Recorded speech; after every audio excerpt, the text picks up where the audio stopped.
here, the 14th of July. I guess we have to do a roll call. I like this. When we get to introduce two new members as well, we have Kathy Prosis is one of our new members, and she is here, present. And Dr. Scooby is here. Are you here? Here.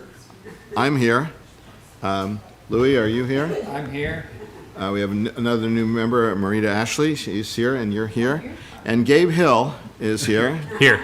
And before we introduce formally our two new members, I have to congratulate Commissioner Hill on being very, very dedicated, being married on Saturday and being at a Marina Advisory Commission meeting on Monday. And thank you and congratulations and all the best, Gabe. So, okay.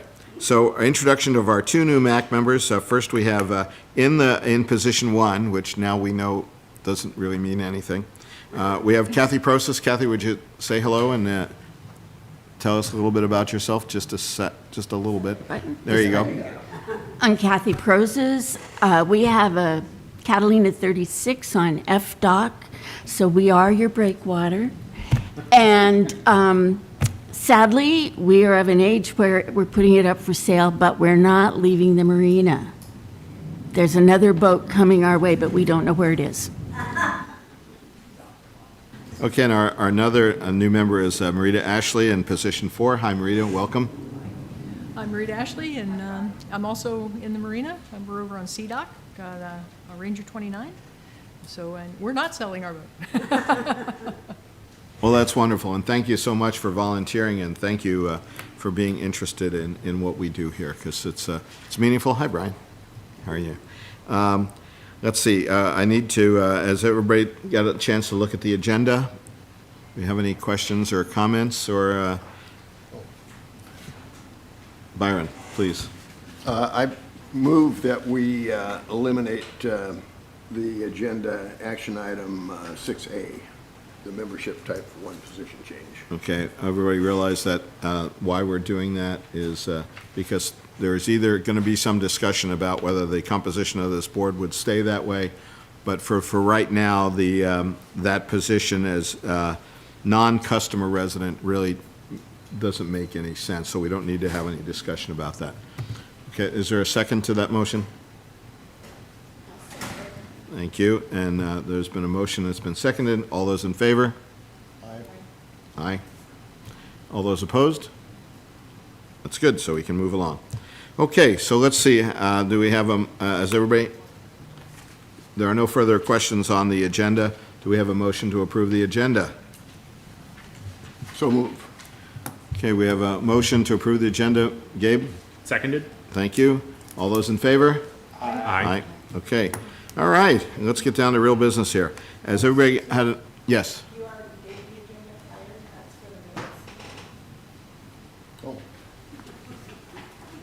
No, not really. No, we're good. We're moving on to the minutes. Okay, no, we're moving on to the approval of the June 9th Marina Advisory Commission meeting minutes. So everybody's had an opportunity, hopefully. Gabe, it's probably good light reading for Saturday afternoon. You've had an opportunity to read that. So does anybody have any questions or comments on the minutes from June 9th? No questions, comments? I'll give people an opportunity to go through them again if you'd like. The only issue I had is I would sure like to revisit the fuel pricing discussion we had. I thought the fuel pricing discussion kind of left me cold, and I know there are some other people on the commission who were the same way. I agree. Okay. Anybody have any? Okay, do I have a motion to approve the minutes of June 9 as submitted? Motion to approve. We have a motion. Is there a second? I'll call all those in favor. Aye. Okay, so there we go. Now we can move on to public comment. We have members of the public here today. And so if you would make a comment at this time, please, we try to limit it to at least an hour. So if you have a comment, please stand up, tell us who you are and where you live, and we'll be happy to take these comments. Good afternoon. I'm Terry Nye. I am a permanent mortgage holder on FDOC, next door neighbor to Kathy.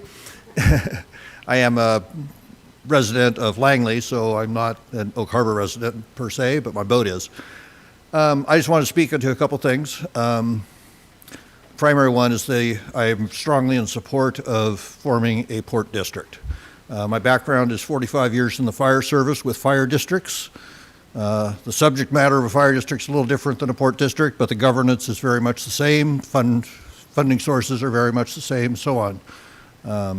So I'm very well aware of how that model works, and I think it would work very well for a port district.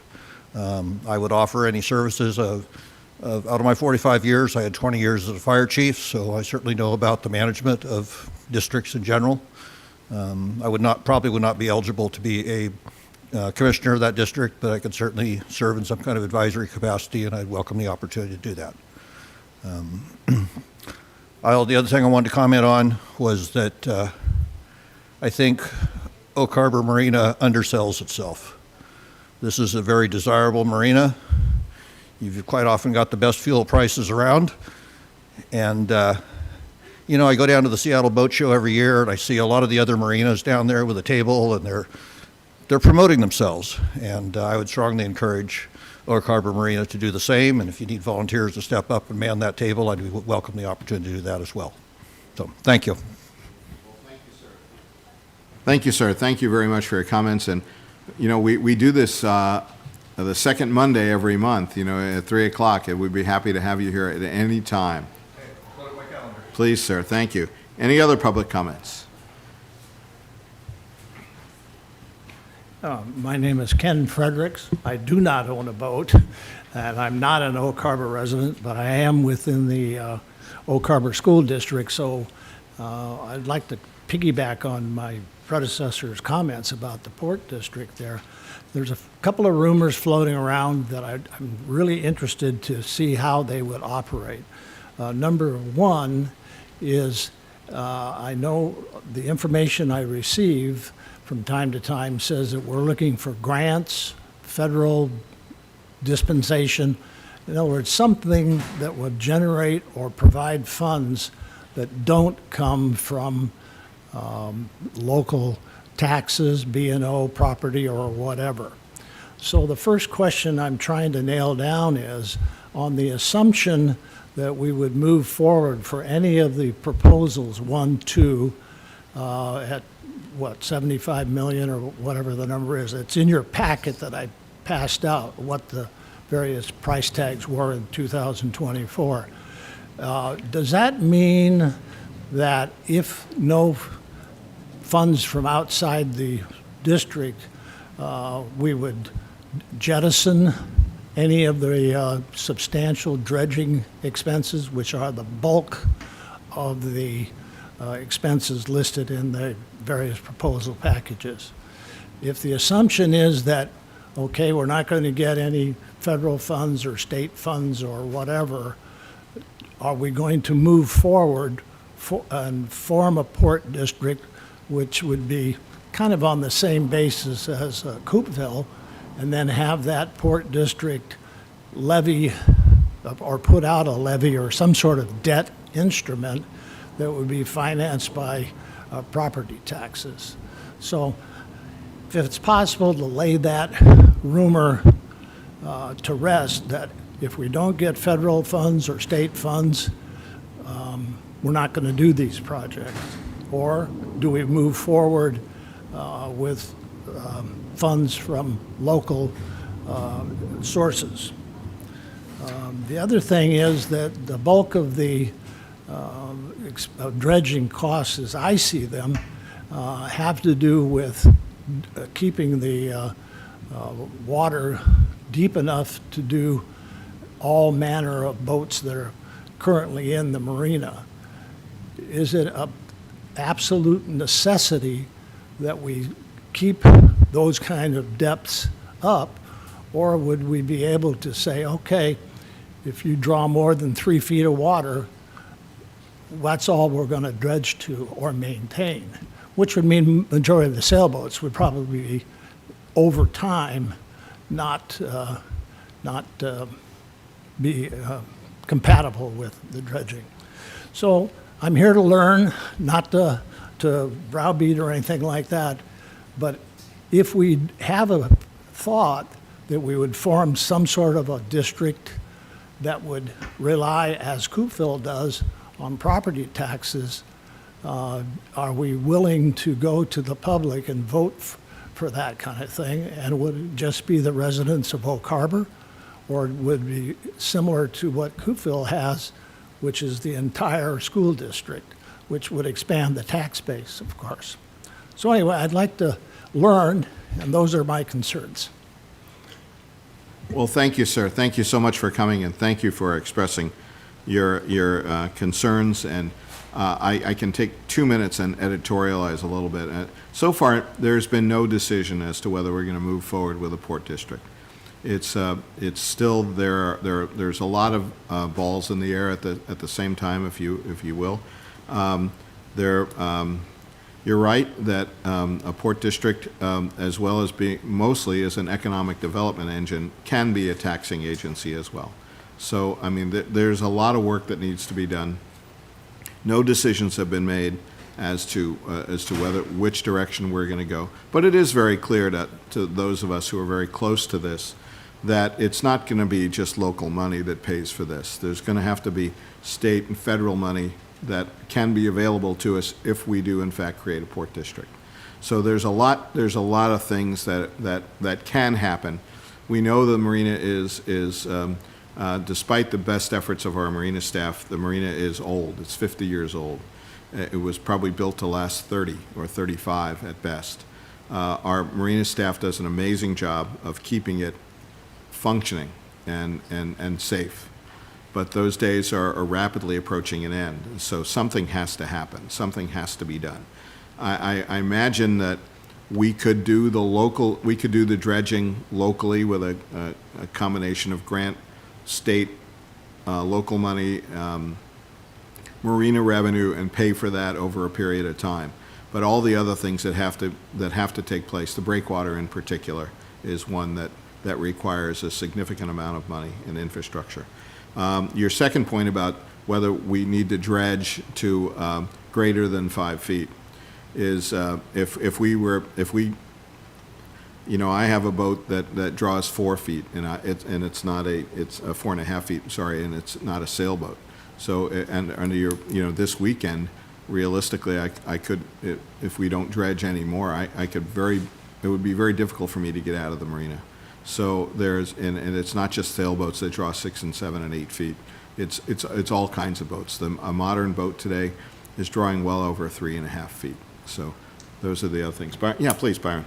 Yeah, and in reference to dredging to minus 5 feet, even at that depth, we would lose all of the floats and docks in the marina, because at the recent tides we had of minus 4 feet, the docks are sitting on the bottom, and some of the floats are 2 feet, in the air, and they can't sustain that for any significant period of time without breaking up and losing all the infrastructure in that.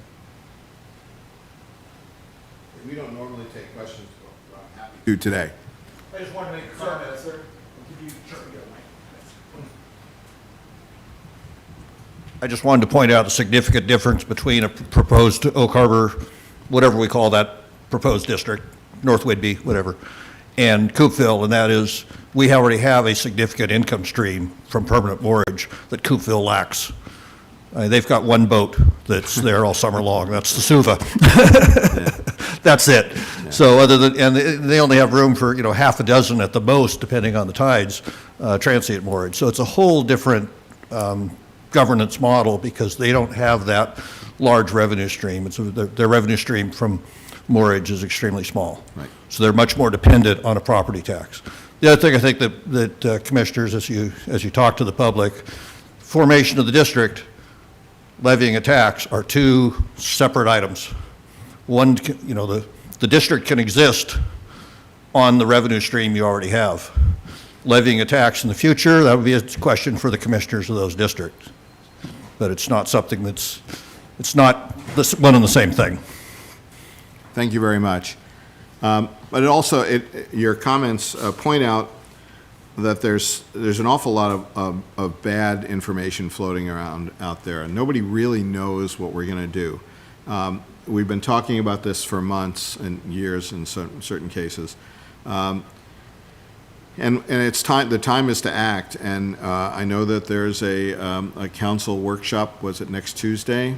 Next Tuesday, where the B&O is supposed to be discussed. Is that correct? Am I correct in that?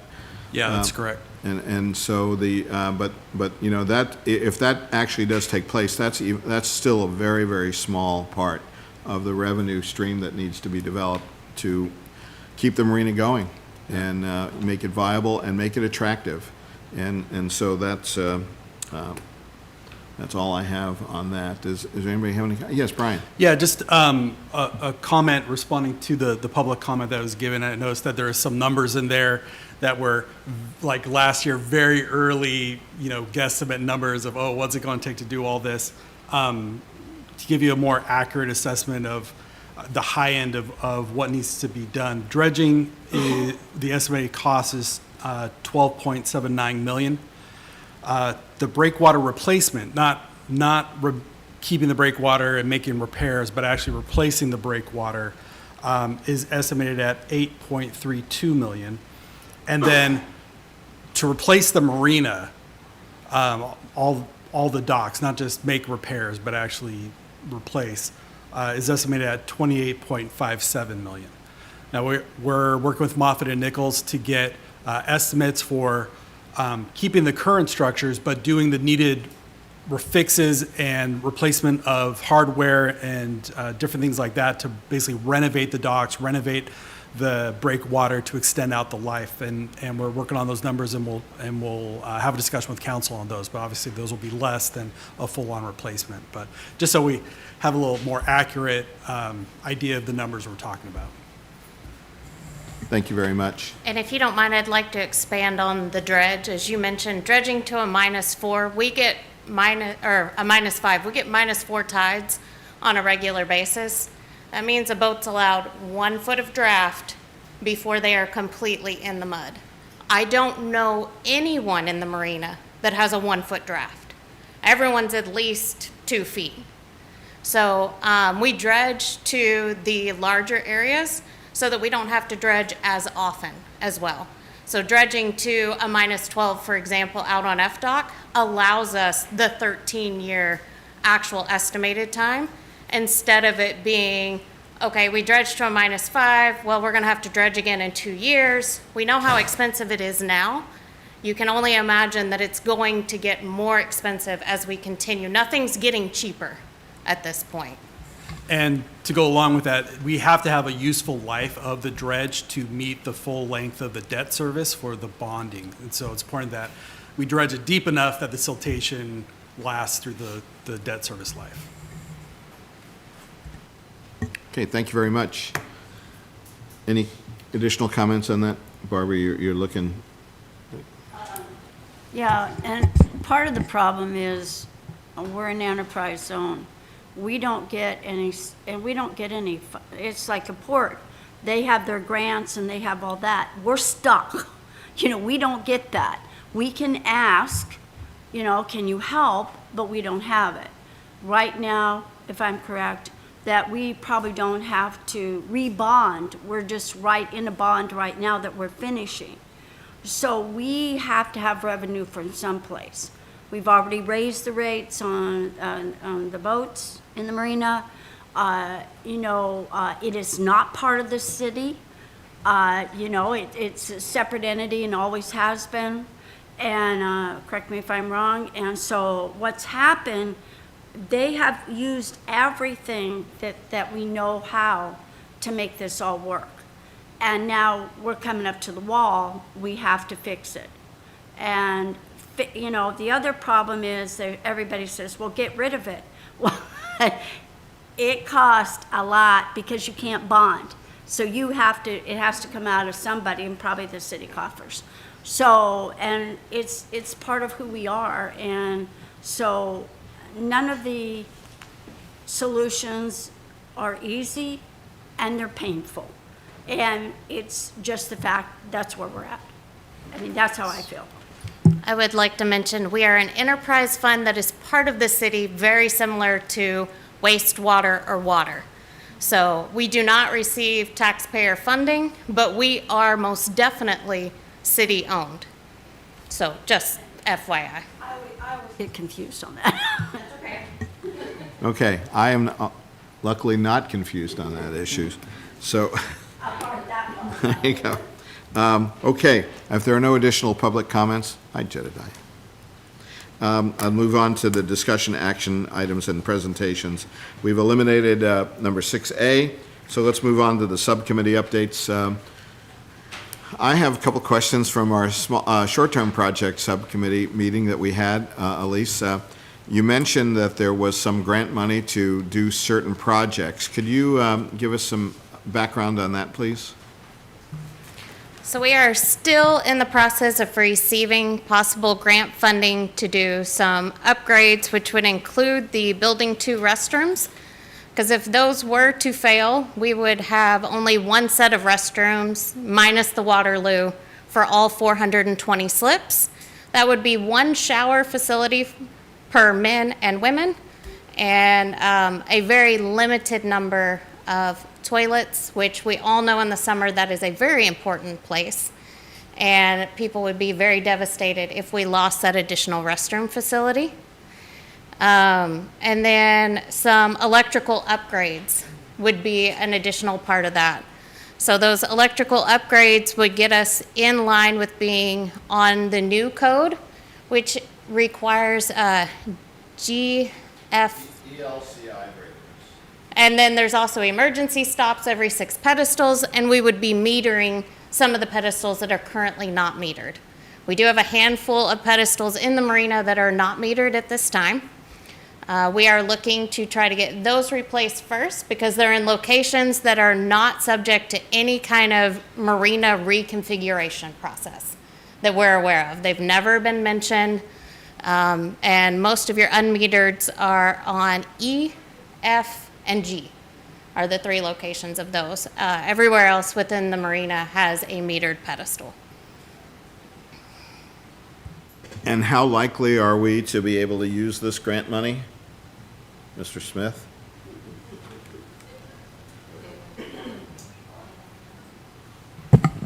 I don't know. I'd hope we'd be very competitive with it. We have strong legislative support locally, so we know that our local legislators are already looking at how to redirect funding to the marina. So, we have some champions there that I hope will send this along.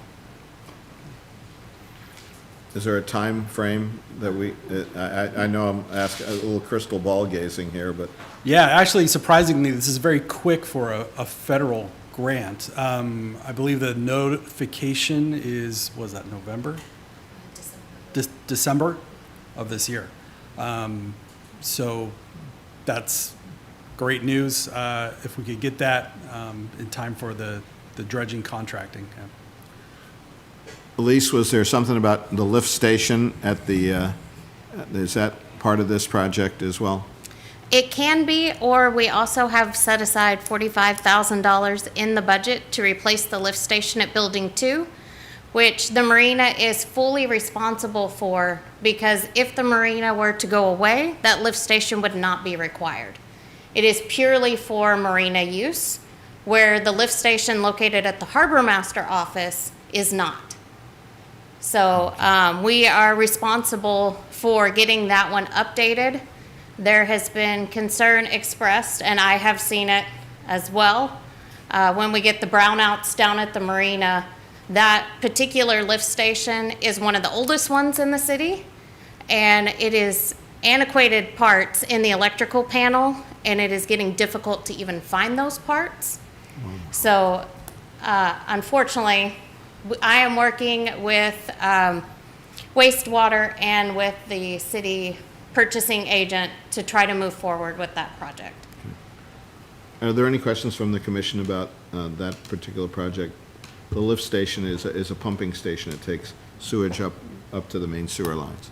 And it's got floats and pumps and all kinds of stuff in there. But Elise was mentioning earlier that it may be required to be moved, and that could be very expensive if that's the case, so. I'd just like to say I'm really supportive of this kind of projects or where we're taking on small things Yeah. and taking care of them as we work towards like a bigger future for the marina.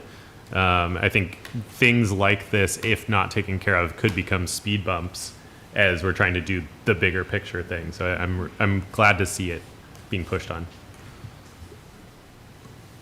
Speaking of small things, and Elise, I have to apologize for getting a little testy with you over the weekend about this, but we supposedly have obtained a bunch of new dock carts, and that was quite some time ago, and I don't think anybody here has seen any of those carts yet. They're somewhere sequestered away, I think, in a shed someplace, but here we are in the middle of the summer. We just had one of our busiest weekends of probably the busiest of the summer, because the second weekend of crabbing season, we had a big sailing event here, and I went to load some stuff on my boat, and there are no carts at the head of the dock. And I don't see what we're doing with these carts if we can't use them on busy weekends. I understand your frustration, and as soon as that happened, actually, one of the gals got busy putting them together, because I have another person that is still repairing old carts and making sure that all of those 15 to 16, I can't remember the exact number, that are out there are in good working condition. And it seems like as soon as he finishes one has additional damage from improper usage. So it goes back into the shop, gets repaired, and gets put back out. So you will see new carts here very shortly. Okay. Any additional subcommittee? Gabe, do you have anything on your, on the racks and the fencing? Yeah, at our meeting, we talked about the small boat storage, and it seems like we're gaining momentum, getting closer to that. But we've got 17 responses to our survey, which is available online. It would be great. The more people that can fill that out, the better, because that guides what's going to go into that storage area. We expected a lot more kayak users, but we have gotten 0 kayak responses. So we're looking for that. So, but Elise has been working on getting, and Louis on getting quotes for fencing, and we found a way to make a rolling gate so that it can roll out of the way for people to get their boats out. But yeah, that'd be a great addition to the marina. It seems like we're headed in that direction. Do we have a time frame that you're looking to do this? Louis, time frame? We can get the fencing pretty much immediately. It's just a matter of actually getting them to get us the quote that's the issue. So, As I say, I'm waiting on the quote as well, and then I will be working with legal on getting the contract together so that they can sign. We will need to go to council for them to approve, I believe, a new rate, which would be the rate that they would have to pay for this storage fee, because it is a different category than our fence line storage. And we had talked about a $50 price range instead of the $62.38 for that fence line storage. Yeah, Kathy. I'm still back on the survey. How did we distribute the survey? There's a few different places. We had signs up around the marina. We, I think, got it in the newspaper. Did not get it in the newspaper, but did get it in the newsletter, signage on the marina, social media for the marina, and I believe it was supposed to have gone into the mailer with the utility bills as well.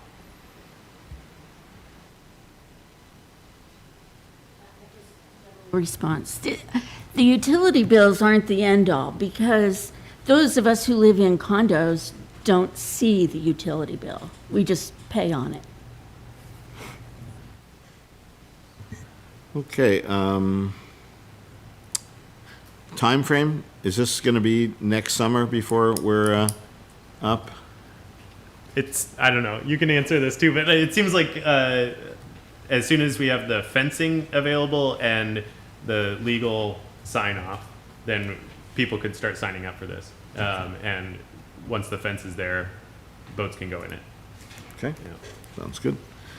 Okay, was there anything else on the short-term projects? Just one quick question. In terms of the legal, is there any, crystal balling it, ETA on that, or it's got to go in front of the council to approve the rate? Or? The rate would, and the contract may as well, since it's a new contract, and I would try to get both of those to go through at the same time. As far as legal writing the contract, we already have talked with the insurance company and have a different marinas, basically contract that we could follow and use as an example that I know the insurance company is okay with, and that would help legal do this in a much faster time frame. So I would say, JJ, hopefully by the end of the year, but it could possibly be, early spring, which I don't know that those small boats people are going to be using a lot in the winter time. So we might be right on target to get them back ready to go. Okay, let's move on to the long-term project subcommittee. Byron? Well, Elise, you may have to help me on some of this, but Moffett and Nichols did give us some information regarding what we will be required to submit to council before their B&O vote on August 8th. Supposedly, the council wants a rather detailed estimate of what the breakwater repair costs would be, and in order to get that, we have to have a coastal analysis done, which has a price tag of $50,000 on it.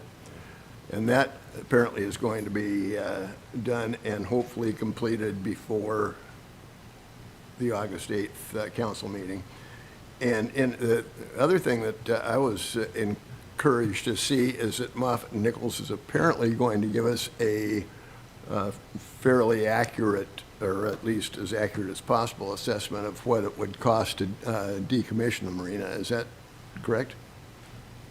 Yes, I should have that number either later today or tomorrow. I know they were working on crunching over the weekend. I spoke with Bill with Moffett Nichols on Friday. And he said that they would get that together. So basically, to remove the marina, everything but the boat launch has to go. So you think about all of the creosote piles. I believe there's 80-something of those. Yeah. All the cement docks.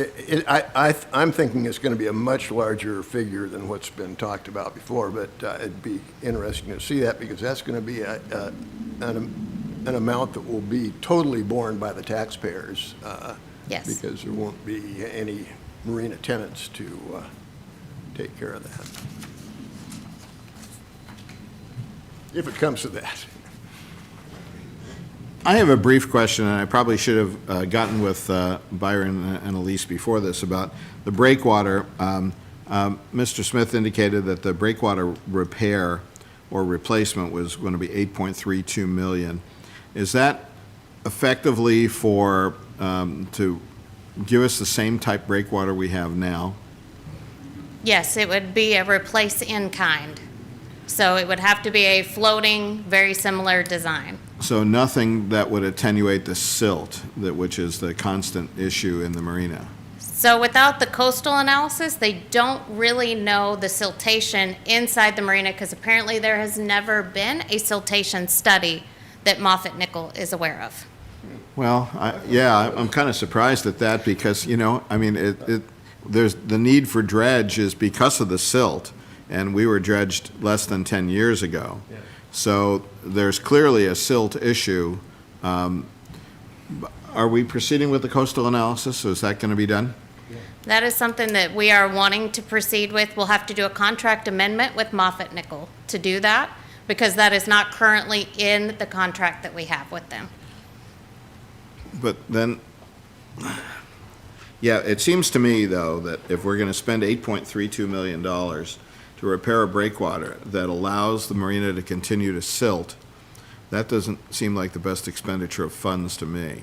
You know, there are breakwater designs that are specifically designed to keep the silt from the immediate pass-through. That it creates silt in other areas, but they design the breakwater to minimize the impact to the actual marina.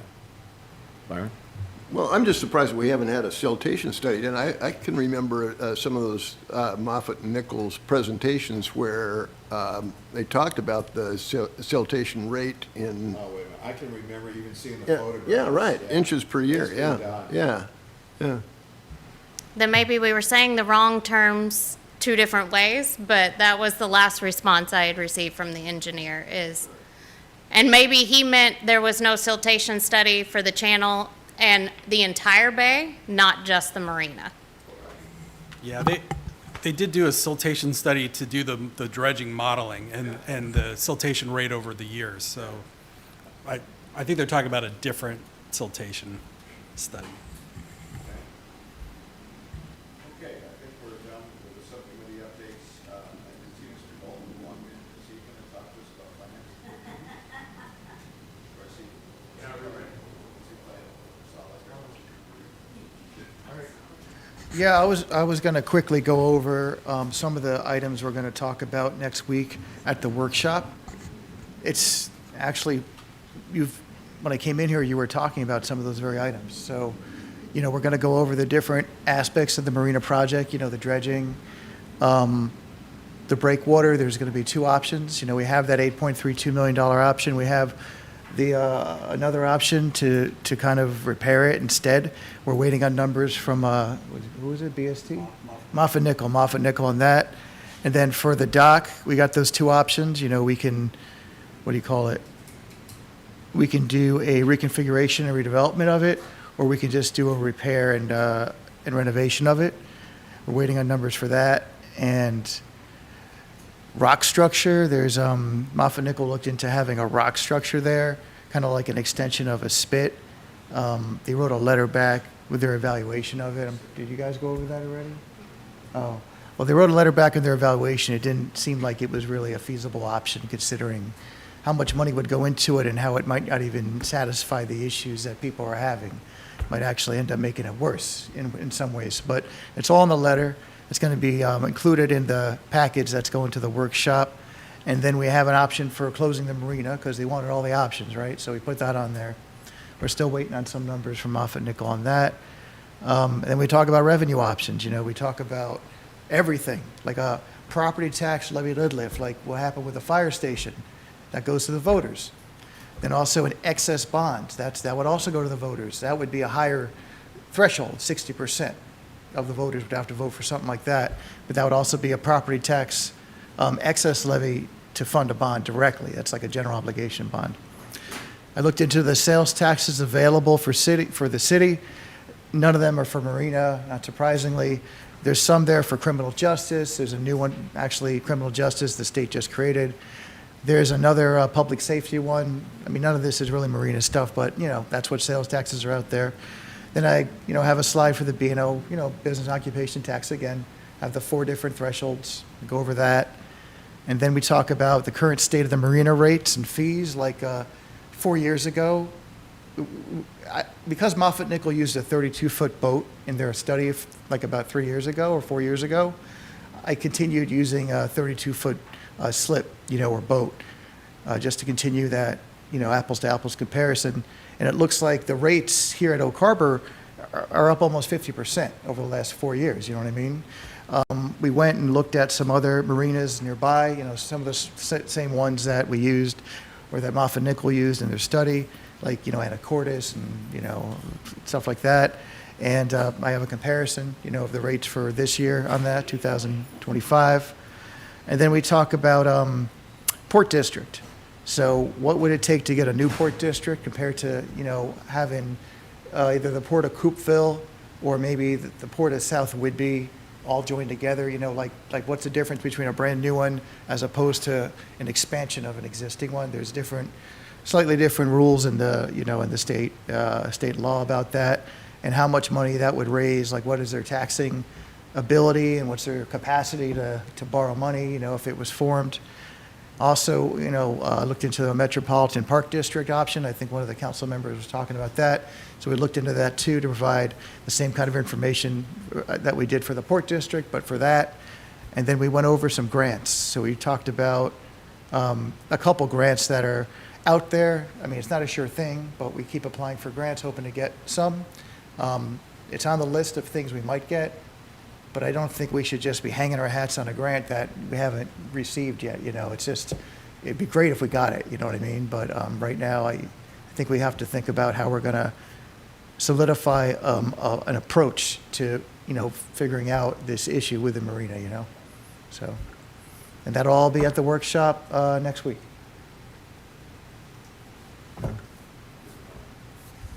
Well, I didn't realize that Mr. Goldman was going to be here, but we haven't seen a revenue and expense report from the marina since 2023. Is that going to be Oh. forthcoming soon? Yeah, I don't see why we wouldn't. Yeah, we could get you that. I mean, the 24 is closed. Is it? It's not audited yet, though it has to go through the state auditor, but we have that. Okay, well, Yeah, it's not a problem. I mean, I as a matter don't- of fact, we're going to do a mid-year revenue update.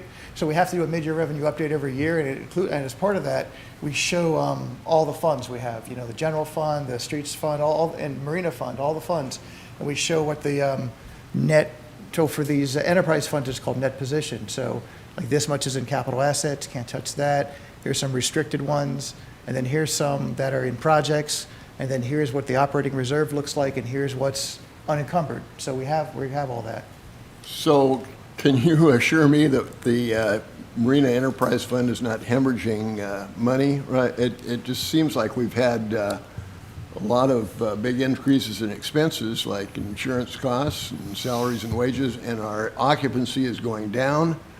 I just, it really bothers me that we're, I mean, at the end of '24, let's try to think. I think it's like, so once you take out like the fixed assets, the marina itself, I think there's about 1.9 million.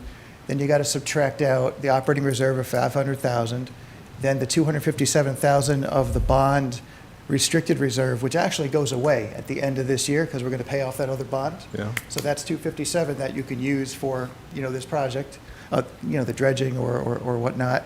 We actually have about 400 or so thousand in the dredging project itself, so that's something. And then trying to think, and there's another bit of money too. I think it's like about available to use on the dredging project is just under $1 million.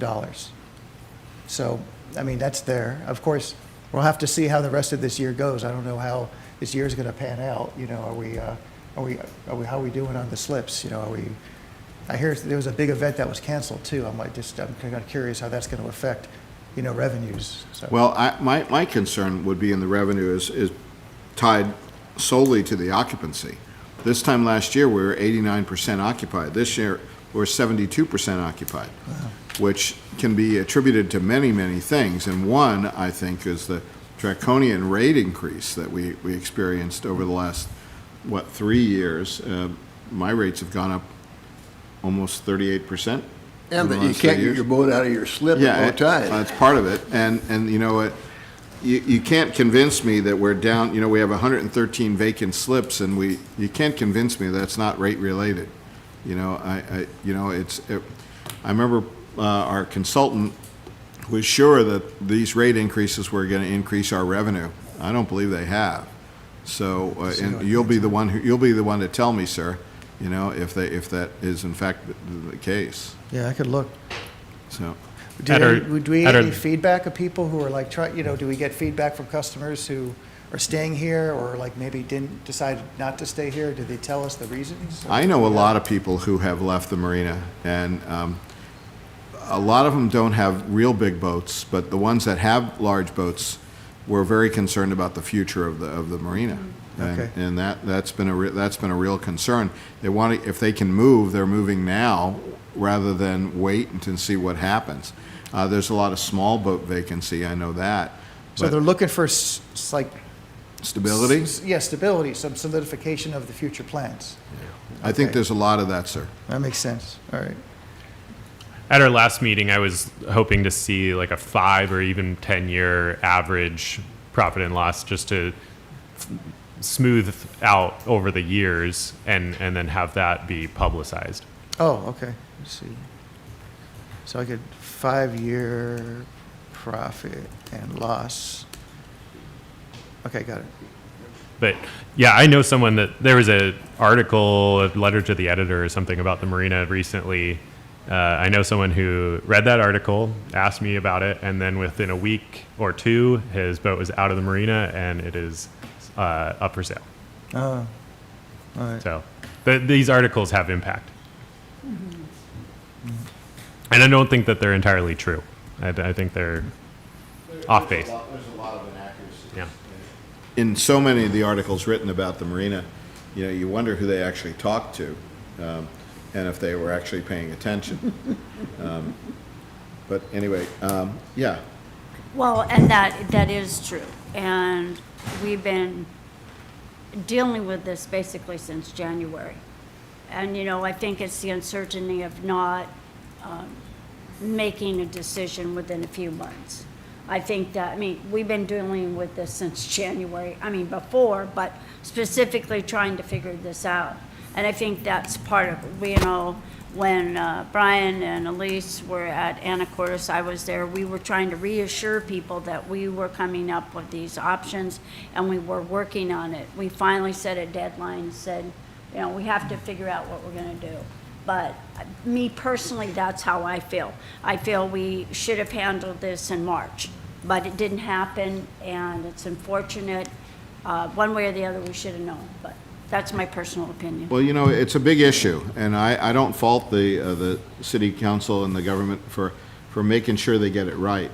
But there's a lot of different things that there has to be a clear roadmap as to how we're going to get to the levels of funding that we need. And you just have to read the paper or talk to any of the city councilmen to know that the B&O thing is not a sure thing. There's a lot of members of the council who are not in favor of a targeted B&O. So if that doesn't pass through the city council, then we're back to square one effectively, or maybe, and now we've wasted another year, so to speak, in coming up with another significant source to fund the issues that we need funded. And another $65,000 a month. Exactly, yeah. So, okay, so let's, Okay. yes, ma'am, yes, ma'am. Barbara, you set a date to have this finished. What date was that?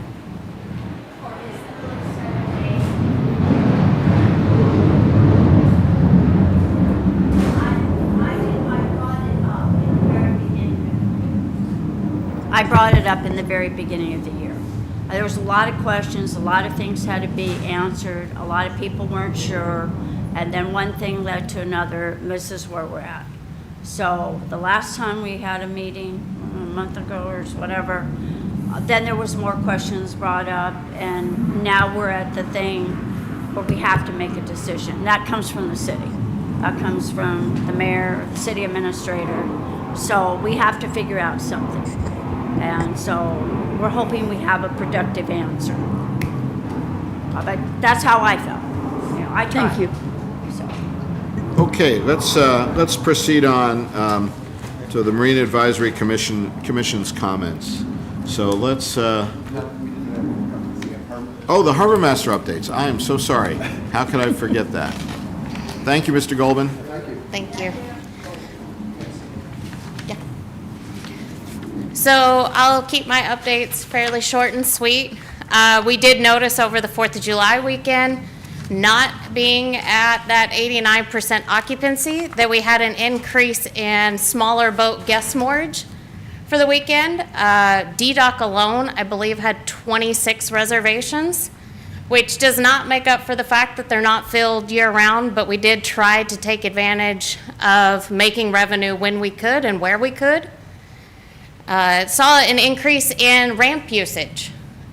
Lots of people are launching and retrieving this year that we didn't necessarily see that kind of number last year. Staff was amazing. They helped make it a peaceful launching situation, because sometimes when there are 20 boats trying to launch all at once, it is not so calm over there. We actually had feedback that it was wonderful to see staff. Their only suggestion was ask people if they actually need the dock to use the ramp. And if they don't need the dock, if they could go off to the side, launch and retrieve, that might help with the congestion even more. But I know Duncan had boats kind of queue up, so there wasn't the, I was next, you cut me off, how dare you situation. And like I said, it went fairly smooth, and I don't believe there was a time on the 3rd or the 4th, while we were there from 7 a.m. till 6 p.m., that there was not someone using that ramp. Had the Whigby Island Regatta, the Whigby Island Summer Classic Regatta this past weekend. Guest moorage was full there again, and then we tried to backfill any kind of slips possible. And crew is working on dock cart assembly. 2 different staff members doing 2 different style projects for that. We are upgrading some of the water valves that have seen better days, that before we go into winter where we may need to shut off sections of the dock, we have easy shut off and easy replacement. So as we're doing any kind of repair at this point, we're thinking long-term maintenance on it and how quick can we get this back up functioning so people aren't out of water for a week. For example, valves we're putting in now, we're putting unions on each side, twist out, twist in. Hose bibs, because inevitably someone will hit one of those or 2 of those. They are also twist in, twist out. So that all the glue time is up in the shop, dry. When it goes down to the dock, install, easy peasy, and you're out of water just maybe an hour instead of being days. And then we also are gonna do a project on CDOC. So where CDOC goes from your 36-foot covereds to the 50-foot covereds, that transformer grounds out and has that dock a little cattywampus. Correct. It looks like a teepee on low tide. Yeah. We have worked on and by we I mean Duncan has come up with this design, and we're going to try to structurally put that in place to where we don't have that teepee effect, to try to assist with that dock. We're also going to have the divers check out the flotation under that transformer to see if it is all necessary, because that's what's grounding out on low tide, causing that extra stress on the dock. So we're looking at trying to, again, move forward with that maintenance, but try to see if there's any other options that we can do. And I'll just answer a question that got asked about whether our revenues have increased or decreased with the change in the fees. So since the fees were adjusted, last year our revenue for moorage and guest moorage was $105,577 more than the previous year before those fees were adjusted.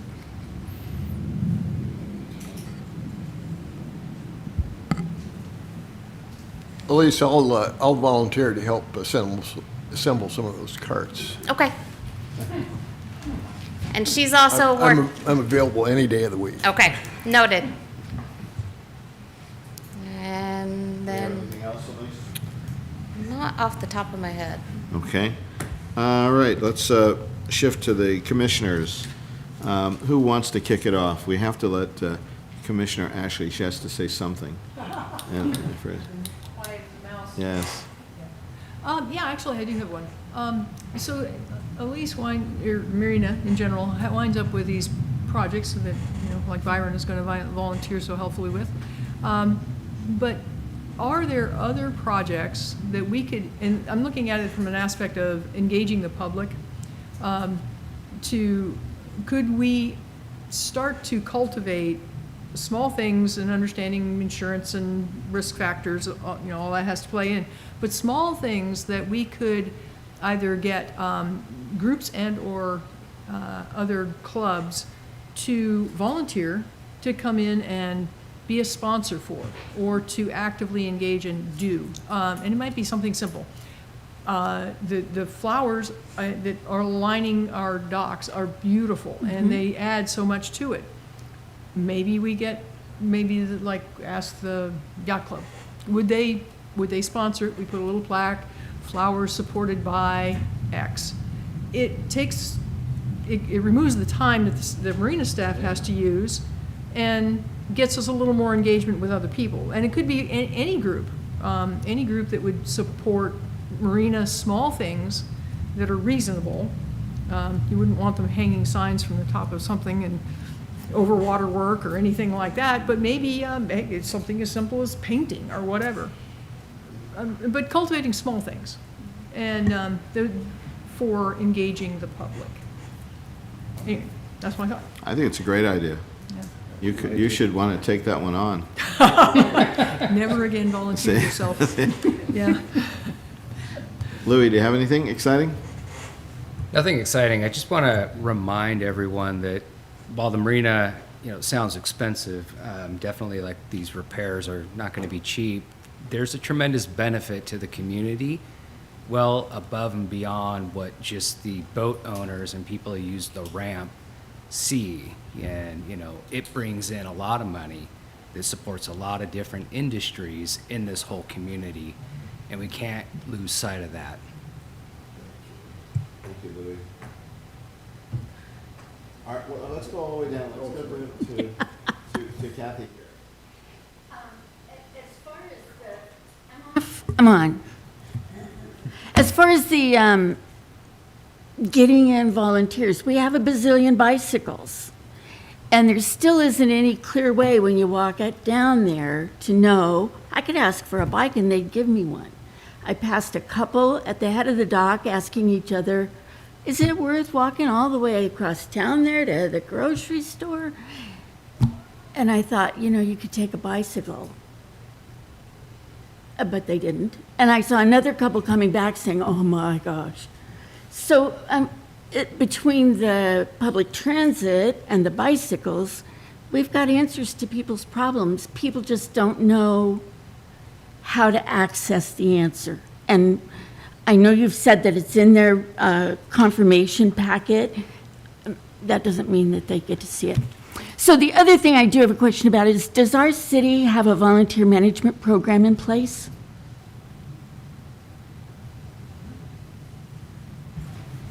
No.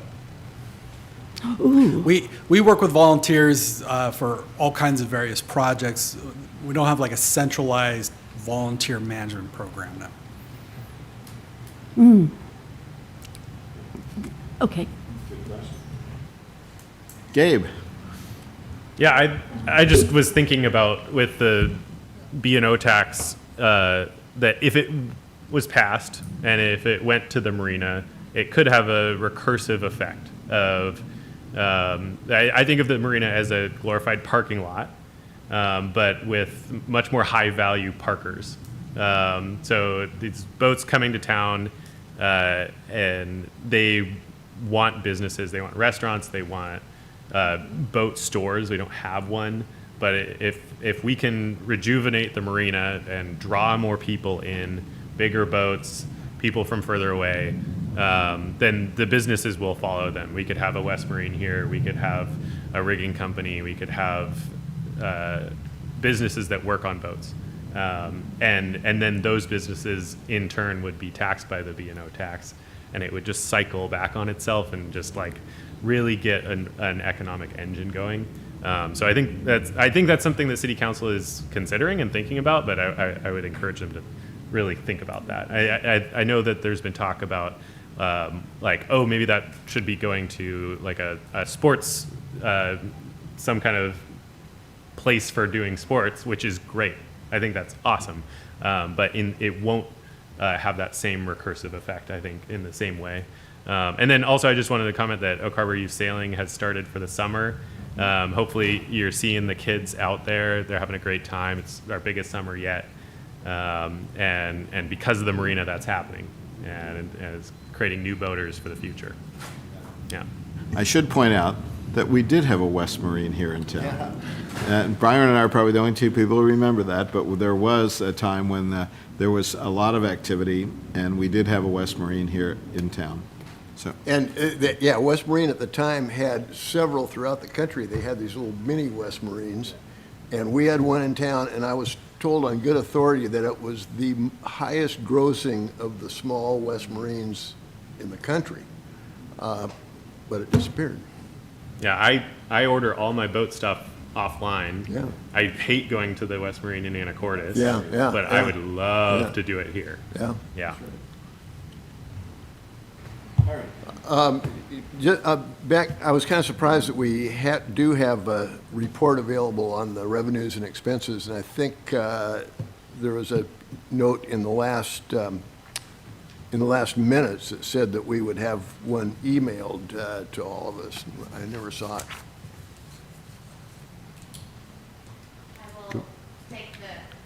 I will take that one. I'm sorry I did not follow through with making sure you had that. That is on the top of my list and will be done within the next 2 weeks. okay, I've got a few things. Elise, what was the impact on the cancellation of Hydros for Heroes? Impact was we lost the additional revenue of a 3-night minimum and a premium rate. We are, however, still sold out for that weekend. We had a yacht club that was coming. They are still coming. Good. They kind of jokingly said they might do dinghy races in the bay. There you go. I said, I think that sounds fantastic, and you have at it. So that one, like I said, we did take a hit in the fact that we were going to get a premium rate and a 3-night minimum, but we at least did not lose out on that club still joining us. Okay. That's good to know. Yeah. Last month, we talked about you were advertising for an assistant harbor master. How did that go? We have made a selection, and he will start August 4th. And It who is is it? Charlie, and I'm probably going to butcher his last name. I apologize. Curate, I believe. We've interviewed him before. Yes. If- He's coming from Alaska. Yes. The hatcheries guy. yes. He was incredibly impressive. He's bringing his boat down. He's coming via boat. That's exciting. He's going to be a great help. A great help. Food trucks. Is that, I know we've talked about that over the years. Is any chance? This was a perfect weekend. I mean, if we were ever going to have, the marina was so busy this weekend, and it would have been so great to be able to just go get something, after hauling crab pots and waiting for a cart. Yes, exactly. and all the things that went along with the things that happened in the marina this weekend. Is there any chance we can get somebody to set up down there, even if it's a coffee stand? I will continue to look into it, and I know it is a major push for possible park renovation at Catalina Park to accommodate food trucks.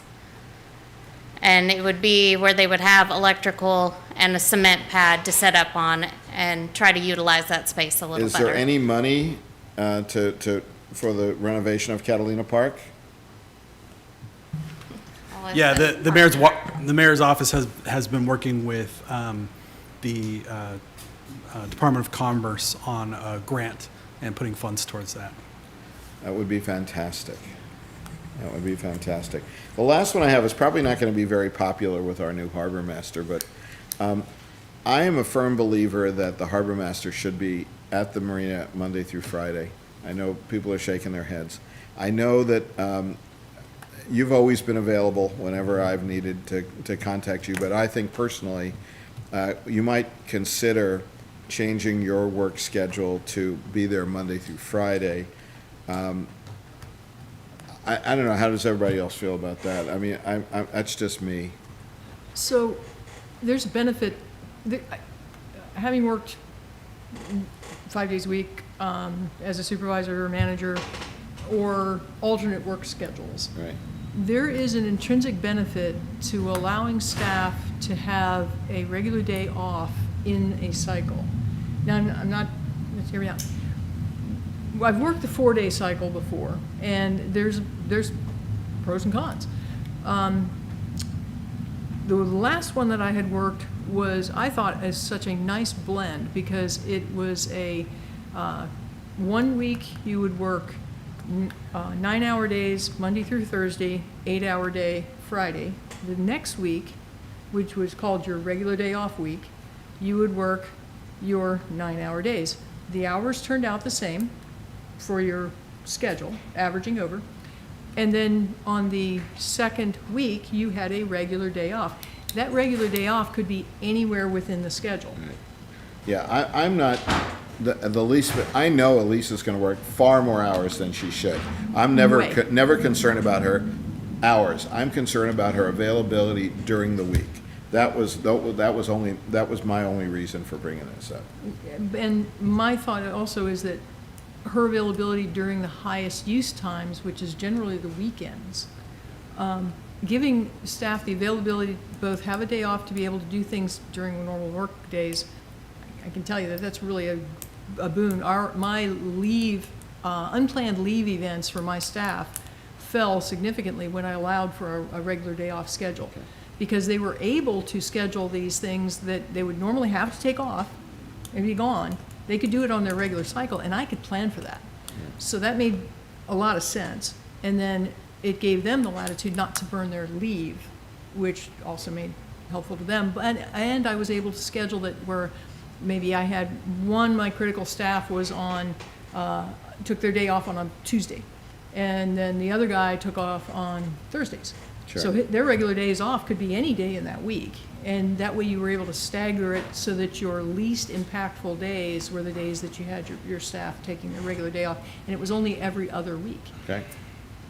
So there's an alternate thought to the Sure. full straight 5-day-a-week thing. Well, from a customer standpoint, though, I mean, I think a customer expects to see the manager there 5 days a week. You know, I don't think it matters what days of the week it is, but I think, and it should be the same every week. I think you kind of expect that you should be able to get in touch with the person that's in charge of the marina on a regular schedule 5 days a week, I think. So in that, the purpose of having an assistant harbor master is the ability to have the harbor master not be there every single moment of the day, correct? That is the intent? Well, So- in theory. Yeah. Well, no, but then Sure. if you're looking at it as, at some point, that harbor master has to have time off. They have to have leave opportunities, Sure. just Well, like any. nobody's saying that. No, I that get they're that. not. But I'm just saying that if you look at it from the standpoint of, you can manage those days, and if they are predictable and they're reliable, and you have the offset of the harbor master and the assistant harbor master are not on the exact same schedule for time off, then I think you get that benefit of having somebody in charge when you need them.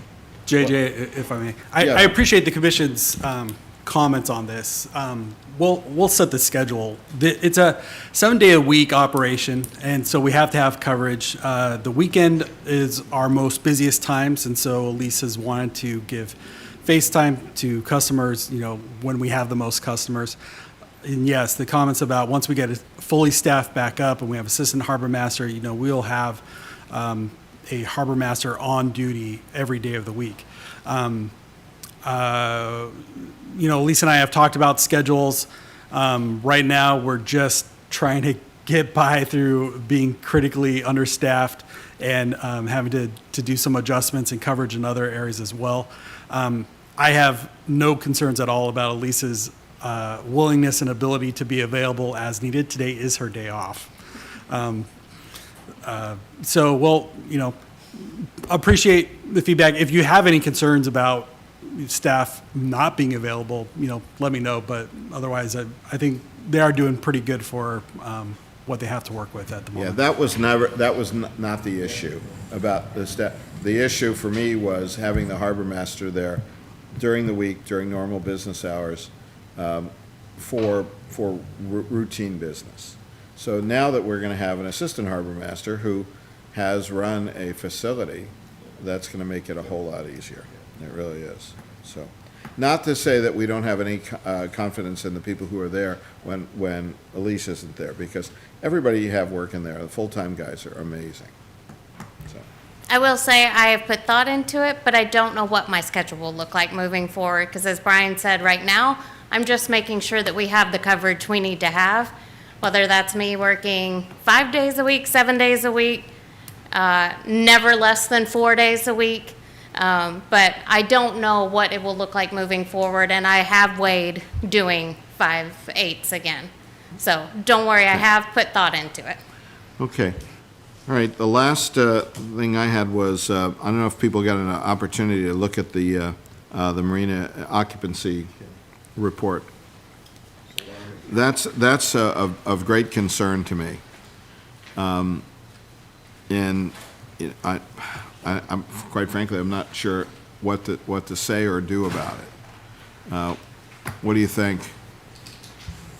Anyone? I'll just give at least some thoughts. You know, this is what we've sort of been planning for, right? So as we've done the business plan with BST, the recommendation was to reconfigure the slips and move away from smaller boats and accommodate more of the larger boats who tend to be on the wait list. Smaller boats have the option to trailer. We knew that as we adjusted fees, which we had to do, that would not necessarily impact smaller boats, but it would definitely have more impact for the smaller slips that we have at the marina, because they do have that option, which is, partly why we want to reconfigure the marina to begin with. I am glad, we were looking at putting more of that increase of the fees onto the smaller size slips rather than the larger ones. I'm glad we did not end up going that way, because it would have had even more of an impact, because that is predominantly where we're seeing the changes happening. So I think as we go forward and we do the reconfiguration of the marina, that will balance out a little bit of what we're seeing with the adjustment with the fees and the price elasticity effect with the smaller boats that can trailer. I am open to suggestions. We are trying. Every chance I get, I try to sell someone a slip, even if it's for 30 days, because I know that slip was going to sit vacant otherwise. So any bright ideas or not so bright ideas, I am willing to listen and willing to try to increase our occupancy. I will say I have never in the 7 years I've been there seen 40-foot slips sit open. We also have some 32s and a 36-foot slip. I'll just So- restate the obvious. City council making a decision might help. Nobody wants to bring their 40-foot boat up here only to have nowhere to take it when the marina goes. As The tides will. As Brian reported earlier, revenue is up. So I think even though this isn't like perfect, everything's working. And it means that you're getting more revenue for handling less boats. That's not a bad thing. That means that you're going to be more efficient as a staff. And yeah, I think that we're seeing people really hesitant to commit to here, and if things change, I think these numbers will go up. People want these slips in the area as a whole. Yeah, there's certainly, for the first time that I can recall, Anacortes Marina is calling people on their wait list, saying, I have slips. So, yeah.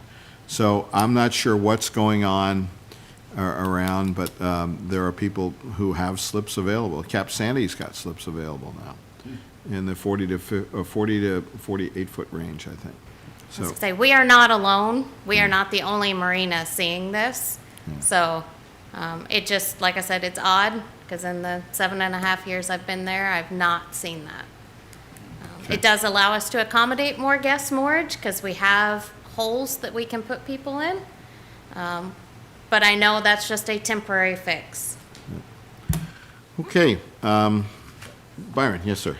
Just on this administrator's report monthly, I'd just like to suggest that we make a minor change, and I would like, under Marina monthly revenue, we list all things that are really revenue, but then we list gasoline and diesel, and those don't include our expenses. And I would just like, it makes it look like we're taking in a lot of money every month, but I'd like to see those two things dropped off of that list, just because it tends to inflate what we think we're doing every month.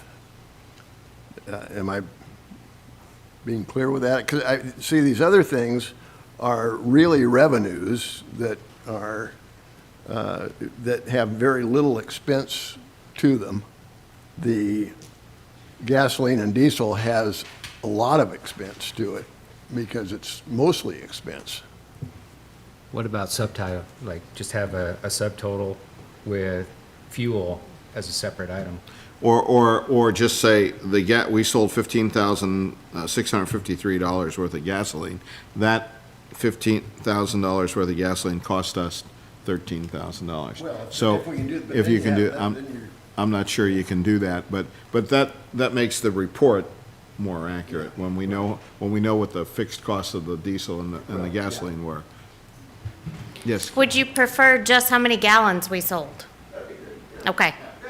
Because that can easily be done, will not increase staff time on that report, where figuring out the price and who sold and the expenditures would take significantly more time to get you that. Okay.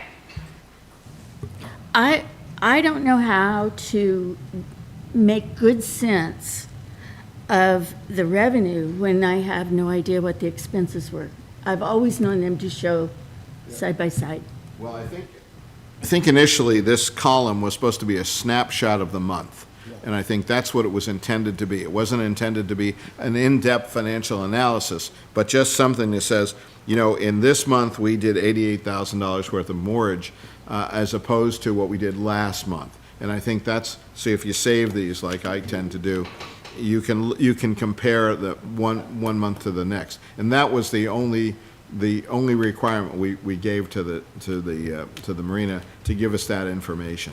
So, but I think that if the profit and loss and the revenue and the balance sheets are available to us, I think a lot of that stuff will become clear.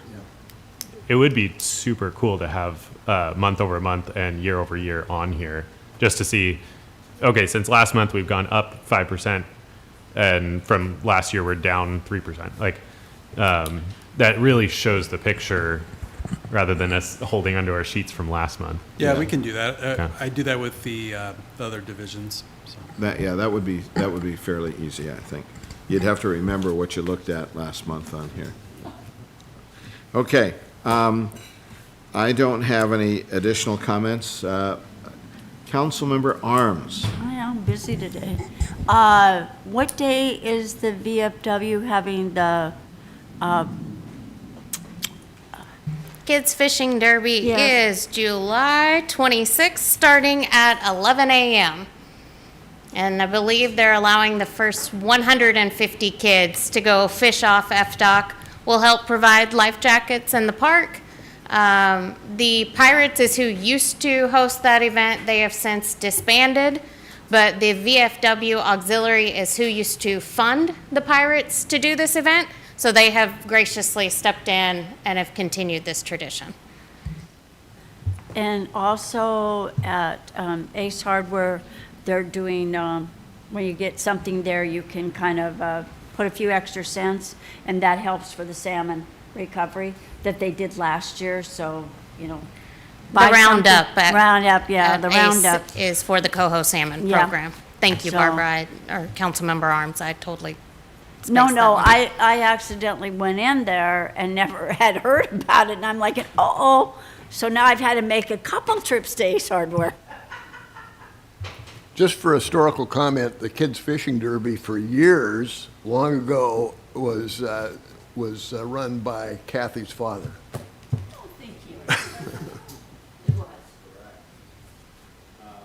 And he never talked about any money or anything. They just, the community members, when he said, come on, I need to put on a kids fishing derby.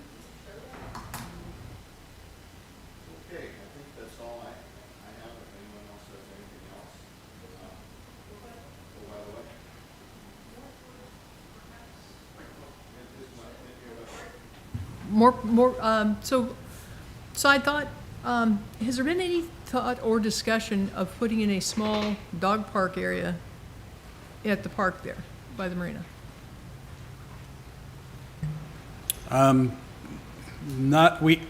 Like I said, we're working on getting some money for renovation of that park. We've had a couple of thoughts on what to put there. We wanted to look at different things from how we bring more of the community down to the marina. We had thoughts around putting in a mini golf course, renovating the park for a lot more food trucks and little activations, special events, movies in the park, more little concerts down there as well. A dog park, I don't know if we have the footprint for it, but we can certainly look at like a dog area, maybe kind of a smaller version of that. Yeah, the reason I was asking is, I've gone to many marinas, and they frequently have a small dedicated dog park fenced in. It does not have to be large. It might even be smaller than the interior of this area here. Just where you can turn your dog out, let them romp. And it does actually invite the public down, because it wouldn't be just for the marina personnel. It would be for anybody in the city to come bring their dog. If you go to Anacortes and look at their dog park, which is really close to their marina, it gets a lot of use. So we can go there at any given time, and there'll be multiple people frequenting that park. So it's just another thought for engaging the public to bring them down toward the park. All right. I think we want to meet in August. We have not traditionally met in August, but I think we want to meet in August because there's going to be a lot on the table. It looks to me like that would be 11 August would be our next meeting. Are you concur with that? Please. Chief, check your calendar. Yes. Okay. So we'll see everybody on the 11th of August, if not sooner. I hear a motion. Oh, the city council workshop is Tuesday, is that correct? Tuesday, July 22nd at 1 p.m. here in this room. And I encourage everyone from this commission to be there. Even if we don't say anything, the fact that we're there makes a big difference, because they will ask us, this council will ask us questions. You bet. We wouldn't be doing this if we weren't concerned. I know. So, I would encourage everyone to be here if you can. So, it should be an interesting meeting. So do I hear a motion to adjourn? Seconded. We're done, 4:22 and 58 seconds. Thank you.